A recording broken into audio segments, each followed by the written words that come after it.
Os Estados Unidos escalaram a pressão contra o Brasil. Donald Trump assinou uma ordem executiva que mira diretamente o ministro do Supremo Tribunal Federal, Alexandre de Moraes. Segundo Washington, ele teria ultrapassado todos os limites da sua função. Abuso de poder, perseguição política e censura são as acusações. Esse documento afirma ainda que Moraes usou o cargo para atingir opositores, proteger aliados e ordenar investigações contra cidadãos estadunidenses. O Moraes teria dado ordens secretas a redes sociais para bloquear conteúdos e perfis nos Estados Unidos, além de aplicar multas milionárias e ameaçar de prisão executivos de empresas de lá. Para o governo Trump, isso é violação direta da primeira emenda da Constituição. E o resultado foi uma medida sem precedentes, a aplicação da Lei Magnitsky contra o magistrado brasileiro. Junto com essa sanção política, veio o impacto econômico. O tarifaço de 50% sobre os produtos importados aqui do Brasil. Mas vários itens escaparam dessa taxação. Petróleo, carvão, aeronaves da Embraer, minérios e produtos estratégicos, como, por exemplo, suco de laranja. Ou seja, só isentam o que é bom para eles. É claro. O aviso está na ordem executiva. Na teoria, se o Brasil retalhar, a taxação pode subir ainda mais. Na prática, é uma mistura de pressão diplomática e econômica. Sexta-feira, 1º de agosto de 2025.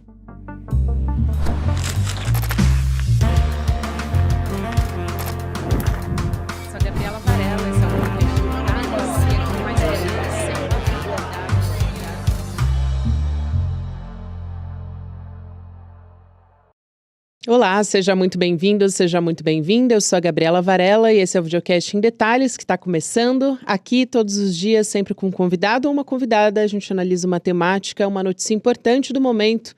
Hoje eu vou conversar com o professor de Relações Internacionais, também pesquisador, Pedro Costa Júnior. Professor, bem-vindo aqui ao Em Detalhes, bom falar contigo. Bom falar contigo, Gabi. Muito obrigado pelo convite. Prazer estar aqui no Em Detalhes. Um prazer estar com você também, professor.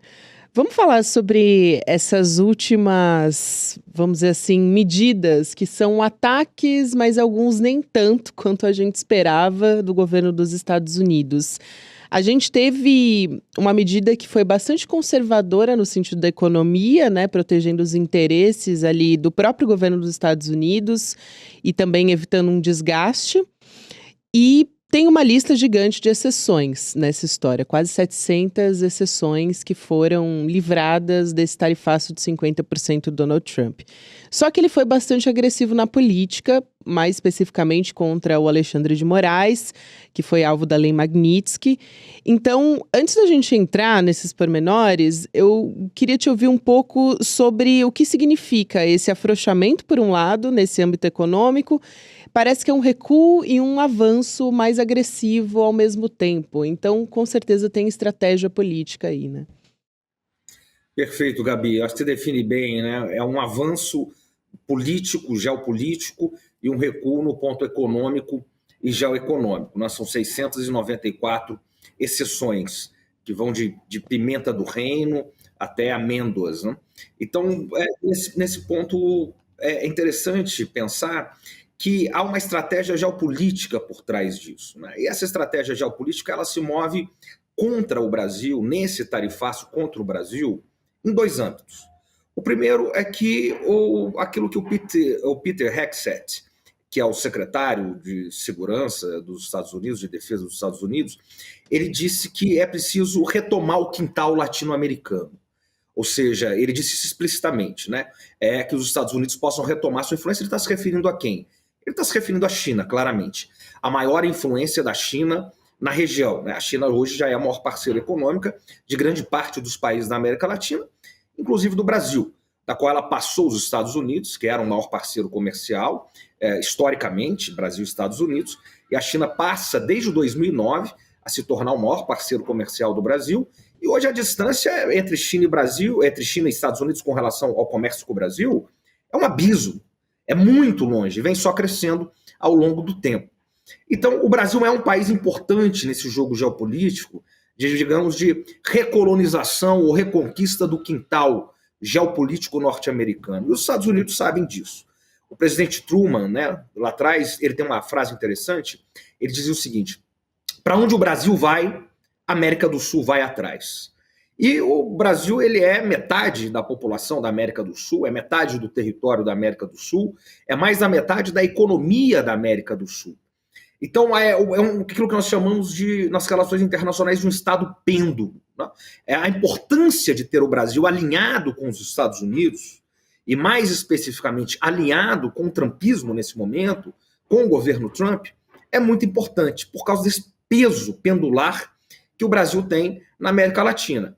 Então, o primeiro aspecto é esse, né? O Trump quer fazer amigos da América Latina em todos os países. Ele quer reproduzir os Mileis. Ele quer vários Mileis ocupando a presidência da América Latina. Ele quer ganhar as eleições da Colômbia, que vai ser ano que vem, ele quer ganhar as eleições no Chile, que vai ser esse ano, ele quer ganhar as eleições aqui no Brasil ano que vem, que são decisivas. Ele quer pôr os amigos dele em cada um desses países, e o Brasil tem um peso maior pelo seu peso naturalmente definido por essas questões geopolíticas, como diria o Paulo Nogueira Batista Júnior, né?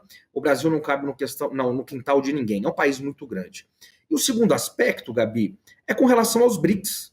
O grande inimigo dos Estados Unidos, a grande disputa geopolítica global pelo poder do século XXI, é Estados Unidos e China. E o Brasil está nos BRICS. O Brasil é um dos membros fundadores dos BRICS, quando ainda era BRIC. E veja, uma das ameaças de Trump dessa semana é punir exatamente os 4 membros fundadores dos BRIC. As pedras angulares dos BRIC. Brasil, Índia e China, para retalhar a Rússia. Os 4 membros que fundaram os BRICS lá no começo dos anos 2000, na primeira década dos anos 2000. Ele está dizendo, se Brasil, China e Rússia continuarem fazendo negócios com Brasil, Índia e China, continuarem fazendo negócios com a Rússia, comprando o petróleo da Rússia, nós vamos jogar tarefas extras, para além desses tarifaços que ele anunciou agora contra o Brasil e anunciou essa semana contra a Índia. Mandou um tarifaço também para a Índia de 25%. Então ele quer tarifas extras, e além daquelas que ele já jogou contra a China. Então também se trata de desmantelar essa organização, ou esse bloco, não é bem uma organização, que emerge do sul global e que tenta, anunciar para o mundo uma nova governança global, um novo mundo possível. Então é por isso que nós vemos essa ofensiva geopolítica, Gabi. Muito bom, professor. Essa até era uma pergunta específica que eu queria fazer. Quanto disso era também expulsar a presença econômica da China na região? Porque coagir aliados dos chineses, né, ou mercados que são importantes para a China, em benefício dos Estados Unidos, é justamente o alvo do Brasil. Faz muito sentido quando a gente olha para isso, né? Se a gente pegar um mapa do Brasil e quanto a gente tem de presença comercial dos Estados Unidos em cada estado em comparar com a China tem uma relevância muito importante. Até a gente teve também, nesse meio tempo, um porta-voz do Ministério das Relações Exteriores da China demonstrando apoio ao Brasil nessa ofensiva dos Estados Unidos e dizendo que tanto o Brasil como outros aliados da América Latina também podiam contar com a China. Então, acho que além de ser membro do BRICS, e o que o Trump vislumbrou foi enfraquecer também o bloco, tanto que essa taxação de 50% veio logo depois que a hegemonia do dólar teve ali uma espécie de ameaça. É claro que foram só reuniões, foram dias de discussão, mas de qualquer forma foi uma ameaça, né? O Donald Trump entendeu dessa maneira e se pronunciou publicamente demonstrando que estava desgostoso com essas reuniões. Mas mais do que isso, né, atingir o Brasil também com esse objetivo no final das contas. Isso mesmo, Gabi. E veja, o Brasil, essas ofensivas geopolíticas, é importante você tocar nessa questão. Você trouxe muitos elementos aí. Importante tocar nessa questão do apoio do porta-voz chinês ao Brasil, né? O presidente Lula tem saído muito bem na comunidade internacional. A repercussão tem sido muito boa. Veja, se você pegar os noticiários, os jornais europeus dessa semana, na França, na Alemanha, jornais conservadores, jornais ligados ao conservadorismo europeu, do velho continente, invariavelmente, todos eles estão dizendo o seguinte: o presidente Lula, o presidente brasileiro, está dando uma lição de como se deve tratar Trump. está ensinando como se deve tratar Trump.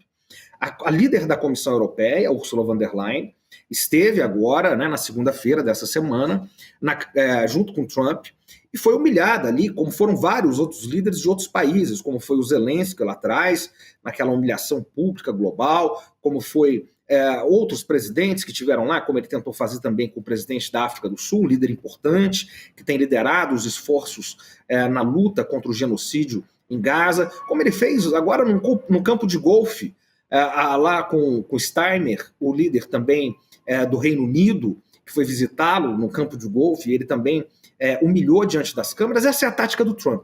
É sanção e humilhação. E o presidente Lula, consciente da sua soberania, já disse isso, ele deixou claro isso. O Celso Amorim, o seu assessor especial para as relações internacionais, também deixou claro, o presidente Lula não vai até a Casa Branca para produzir um vídeo para o Trump, para ser humilhado pelo Trump. Ele vai negociar, está negociando de igual para igual. E veja, ele é aplaudido na Europa por isso, ao mesmo tempo que a Europa condena a sua líder, a Ursula von der Leyen, que foi lá para ser sancionada e para ser humilhada. Que foi isso que aconteceu. Isso é muito importante, Gabi, que nós estamos vivendo agora. Muitos líderes, muitas vozes de influência na Europa estão pedindo a cabeça da Ursula von der Leyen, que está lá há muito tempo, uma mulher experiente, né? Podemos dizer que nem é flor que se cheire, viu? E por toda a condução dela ao longo dessa liderança na Comissão Europeia. Ao mesmo tempo, se você pega a repercussão na Eurásia, de como o presidente Lula tem enfrentado na Rússia, na China, enfim, é visto como um exemplo também. E se você pega dentro do próprio Estados Unidos, nós temos 2 prêmios Nobel, né? De economia, o Paul Krugman, que apoia a posição do Brasil, apoia a posição do Itamaraty, apoia a posição do presidente Lula, que diz que essas tarifas sobre o Brasil são malignas. Eu estou usando a expressão do Paul Krugman aqui, Nobel da Economia, abrindo aspas para ele, ipsis literis, e que o Brasil não deve se subjugar a essas tarifas. E o Stiglitz, que também é Nobel da Economia, grande economista norte-americano, que diz que o presidente Lula tem acertado.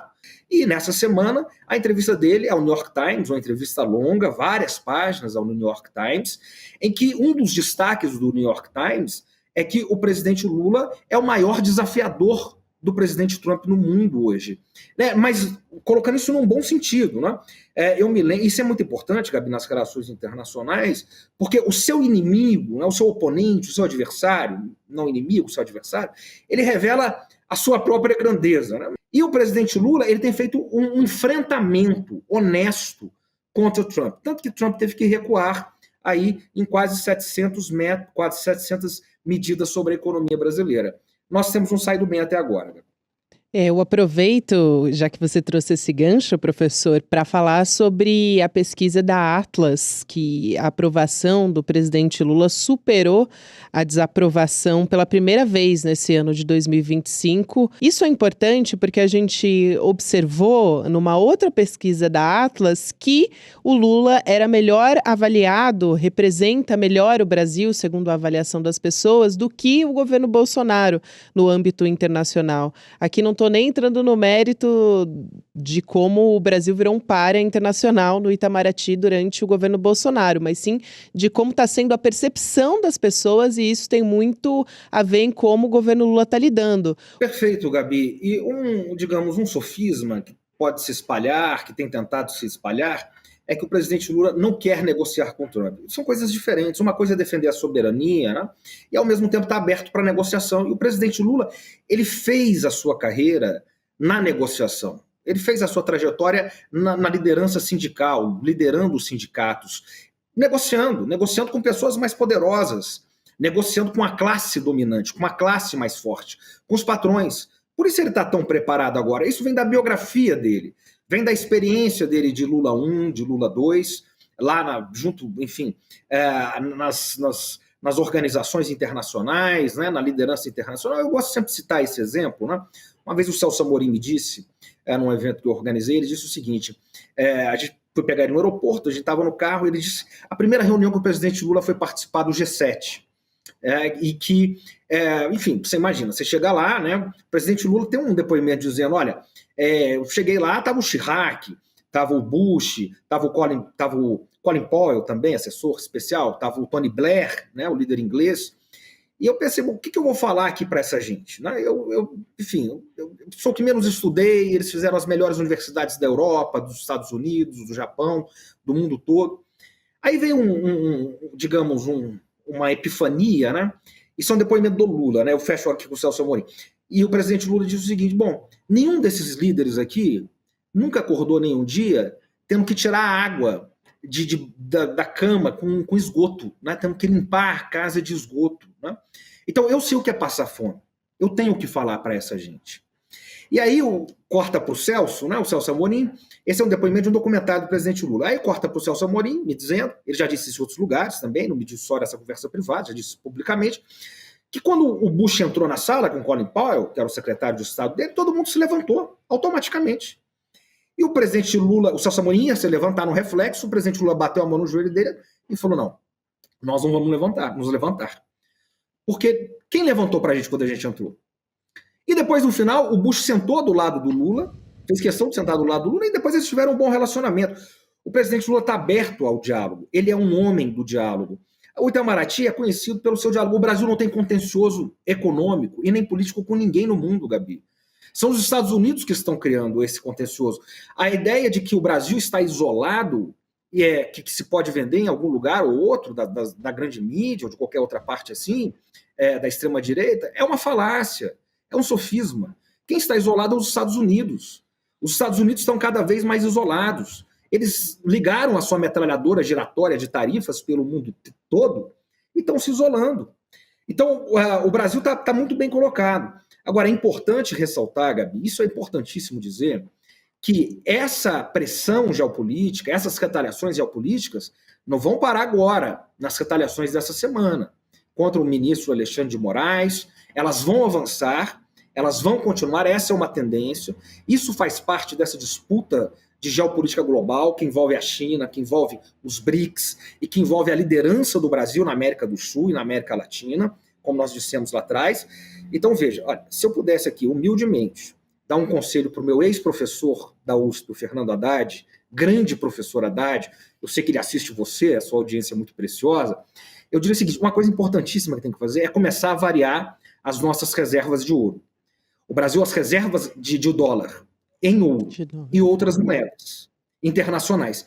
Porque todos os países, o Brasil tem muitas reservas, tem mais de 300 milhões de dólares em reservas, não são todas em dólar, mas a grande maioria é em dólar. Nós temos que começar a diversificar as nossas reservas, porque os países, como a Rússia, por exemplo, ou a Venezuela, para citar só dois, em que as coisas recrudesceram a tal ponto, eles perderam todas as reservas. Elas foram confiscadas, porque estão em dólar. Então, o Brasil, esse é um dos pontos. Essa guerra geopolítica ela vai continuar, e nós precisamos de estar preparados para isso. Professor, é muito importante essa sua fala. Eu queria trazer um outro aspecto que me chamou a atenção naquela publicação da Casa Branca. Eu tomei o cuidado de dar uma lida ali em todos os recados políticos, porque foi uma nota muito política da Casa Branca, né? O governo do Donald Trump cita o Jair Bolsonaro. Para minha surpresa, que até depois, refletindo a respeito, não foi tanta surpresa assim, mas citou o Paulo Figueiredo também, influenciador da extrema-direita, bolsonarista. Mas, para mim, o recado mais pesado, que foi contra o Alexandre de Moraes, na verdade, foi em relação às Big Techs. Inclusive, o vice-presidente Geraldo Alckmin também, a gente teve notícia nessa mesma semana, quase que ao mesmo tempo, que ele está negociando a regulamentação das Big Techs aqui no Brasil, algo que antes parecia inegociável. Então, dá para a gente inferir o quanto o Donald Trump queria tocar também nesse ponto de negociação para aliviar para as Big Techs? Com certeza, Gabi, com certeza. Essa pergunta é extremamente importante, porque o Brasil liderou no âmbito do G20. Nós vamos lembrar que ano passado o Brasil teve a presidência do G20. Esse ano nós estamos na presidência dos BRICS, que também mostra muito aí dessas relações que nós estamos falando, mas o Brasil, no ano passado, na liderança do G20, levantou a questão das regulações das Big Techs e da regulação digital, né, no âmbito global. O Brasil liderou isso no G20 do ano passado. E uma das questões, inclusive, que foi colocadas foi a questão dos impostos digitais sobre as big techs, que usam, né, como diz o Varoufakis, o ex-ministro das Finanças gregas, Yanis Varoufakis, na sua tese sobre o tecnofeudalismo, né, que usam todos os que estão imbuídos aqui nessas plataformas digitais como servos, sem dar nada em troca. Então, os impostos digitais que foram levantados no âmbito da reunião do G20 e que alguns países estão levando adiante, os países da Europa, especialmente ainda mais a França, mas não só a França, a Inglaterra tem debatido isso, a Alemanha tem debatido isso, de impostos de cerca de 2,5% sobre as big techs, e também a Índia, que é, enfim, a maior população do mundo e que tem levado isso adiante, essas discussões internas, a Turquia, que também é um país que está na OTAN, mas que, enfim, está entre a Ásia e a Europa, né, é um país eurasiático, que também tem levado essas questões adiante, e o Brasil é um modelo nesse sentido, ainda não dos impostos tributários, mas da regulação dessas big techs, né? E aí, no caso, o Supremo Tribunal Federal, a Suprema Corte, e tem sido um exemplo nesse sentido.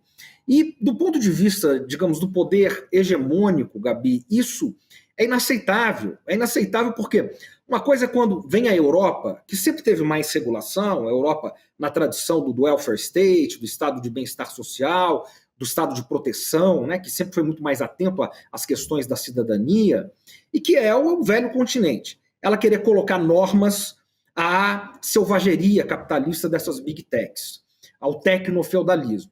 Então, os CEOs, os senhores dessas big techs, eles olham para a Europa e não aceitam isso, mas, bom, são europeus. Outra coisa é quando vem um país da periferia, da semiperiferia do capitalismo, como o Brasil, que é inaceitável que um país como o Brasil, que a Suprema Corte do Brasil, venha interferir nos negócios deles. E todos os países que se colocar diante dos negócios dessas big techs, eles têm que ser tirados do mapa. Eles têm que ser varridos do mapa. Né? Mas o ponto é que o Brasil se tornou uma referência, se tornou um exemplo para o sistema internacional. E os europeus estão vendo isso, a Índia está vendo isso, outros países da Eurásia estão vendo isso.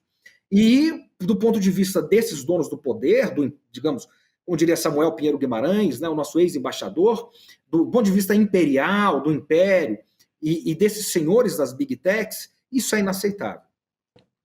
Professor, também não quero deixar de citar aqui a respeito da lei Magnitsky. A gente teve até uma crítica do próprio apoiador, um dos criadores da lei, né, o William Browder, dizendo que o Alexandre de Moraes, claro, não se enquadra nessas categorias para as quais a lei foi feita, na verdade. Então, é a primeira vez que uma autoridade da magnitude de um juiz do Supremo Tribunal Federal, né, tá ao lado de uma lista de terroristas, de traficantes, enfim. Então, eu queria entender um pouco o que está por trás disso também. Me parece, o professor Castro Rocha, que sempre vem aqui no ICL e faz reflexões, assim, absolutamente importantes para a gente entender o contexto que a gente está vivendo, que o Alexandre de Moraes é talvez o simbolismo do que o Trump quer extinguir, né? Porque o Donald Trump, ele tem um apoio muito importante ali quando a gente olha para os Estados Unidos e para as ações do Donald Trump, ele está usando os tribunais para alcançar o que ele quer. Ele quer ampliar poderes. E a gente tem o exemplo da Hungria, que talvez seja, por outro lado, aonde Donald Trump quer chegar. O Brasil, e na figura do Alexandre de Moraes, do próprio presidente Lula, que a gente falou da habilidade dele nessas negociações, tem se levantado contra isso. Então, quanto também isso representa uma ameaça para ele, levando em consideração que o Brasil é um aliado chave na América Latina e que vai ter eleições também em breve. Primeiro, um abraço para o Castro Rocha, né? Grande professor, companheiro, excelente, né? Sempre um deleite ouvi-lo. Olha, aí tem uma questão importante, né, que se toca, né, uma questão fundamental. Maquiavel diz o seguinte, Maquiavel aconselhando o príncipe, ele diz que o príncipe ele deve ser amado e temido. No Brasil hoje nós temos duas figuras que têm essa representação. Lá atrás, lá no primeiro Trump ainda, quando o Trump foi eleito, 2016 e toma posse em 2017, o grande conselheiro dele, o guru do Trump, né, que é o Steve Bannon, ele disse o seguinte: as duas maiores ameaças hoje ao nosso projeto no mundo são Barack Obama e Lula. São os nossos dois adversários que nós temos que combater. Né? O Obama se afastou da política. Né? O presidente Lula continua aí e continua dando dor de cabeça para os projetos da extrema-direita global, como nós temos visto. O Lula, ele representa ainda, de alguma maneira, a figura que o Maquiavel descreve como o amado. Né? O príncipe tem que ser amado e ele tem que ser temido. É o maior líder popular do país, ainda, de longe. Não há ninguém que faça sombra a ele. Né? O líder, digamos, da extrema-direita que poderia fazer isso está inelegível, que poderia fazer algum suspiro. Né? Não há outro líder que é tão querido, enfim, tão popular como o presidente Lula. E um líder dessa dimensão você não cria do dia para a noite, não se cria em 3 cantigas. E a figura mais temida do Brasil hoje, sem dúvida nenhuma, né? Os memes estão aí para comprovar o que eu estou dizendo, é o Alexandre de Moraes, né? Essa figura que virou o Xandão. Né? Ele é a figura temida. Então, veja, a extrema-direita, eles trabalham com a arquitetura do caos. É o caos. Você tem que eliminar essa figura, que é a liderança popular, e essa figura que é a liderança que impõe a ordem democrática e a ordem jurídica, normativa, que é o Alexandre de Moraes. Então, todo o foco de destruição que vem da extrema-direita, dos métodos e mecanismos da extrema-direita, eles focalizam invariavelmente Alexandre de Moraes e o presidente Lula. Porque se você afeta, se você abala esses dois pilares, você está exatamente pegando os princípios da ciência política que Maquiavel dizia. Quando o líder deixa de ser amado e quando ele deixa de ser temido, a sociedade entra em colapso. E é o colapso que interessa para a extrema-direita. Então, eliminar, de alguma maneira, do jogo Alexandre de Moraes ou o presidente Lula é imperativo para a extrema-direita. Não? Acontece que eles acharam, como o Bannon avisou lá atrás, eles encontraram 2 adversários da altura. A altura dessa extrema-direita, não dessa extrema-direita vira-lata aqui do Brasil, essa extrema-direita vassala, mas a da extrema-direita global, como nós estamos vendo. Da extrema-direita organizada, da extrema-direita que vem lá de cima, que vem, né, do norte global. E que até agora eles têm conseguido se defender e têm conseguido fazer a soberania do Brasil prevalecer. Professor, quero muito agradecer a sua presença aqui no Em Detalhes. É sempre um prazer conversar contigo e acho que a gente conseguiu colocar uma lupa nos principais aspectos. Ainda não dá para saber o quanto o Trump vai poder esticar a corda, né? Mas já deu para ver que ele deu um passo para trás considerável em relação ao que a gente estava esperando na taxação. Obrigada e até uma próxima.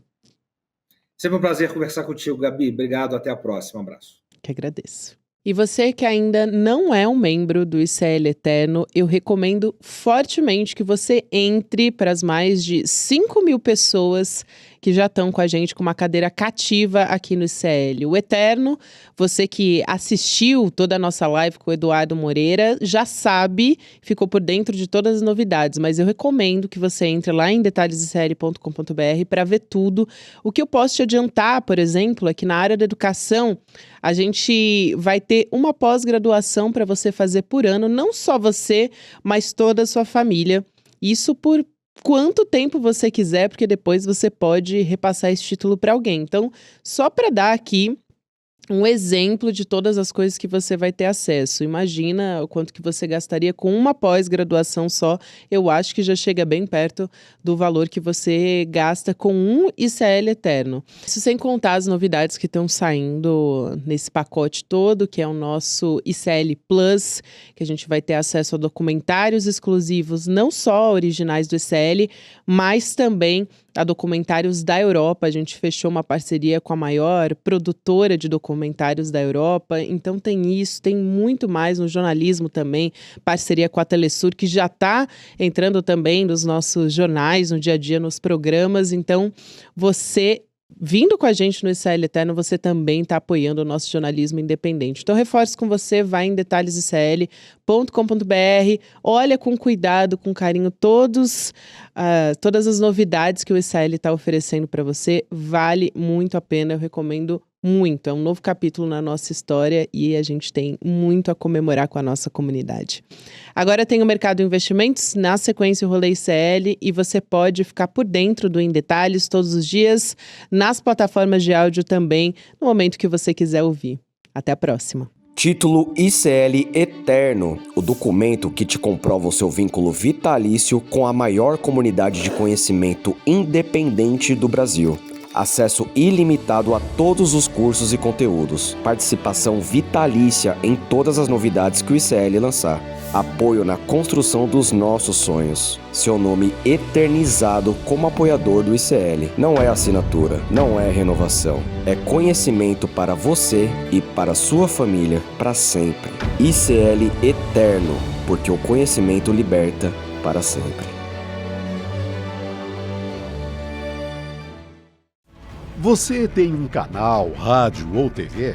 Chegou a hora de levar ao seu público o jornalismo que faz história. Democracia! No ICL, você tem acesso exclusivo a Chico Pinheiro. Esses caras fardados sempre estiveram tumultuando a vida democrática neste país. Leandro Demore. Aqui foi tudo tomado pela água, ó. Heloísa Vilela. Que a mesquita é aqui dentro do campo de refugiados. Juliana Dalpiva em campo. O conjunto probatório é muito forte. Apurando tudo de perto, feito por quem entende. São histórias que mudaram o Brasil e você pode levá-las ao seu público. Seja nosso parceiro. Use nossa programação gratuitamente e fortaleça seu conteúdo com credibilidade. Acesse icl.com.br/parceria. Juntos, levamos a verdade mais longe.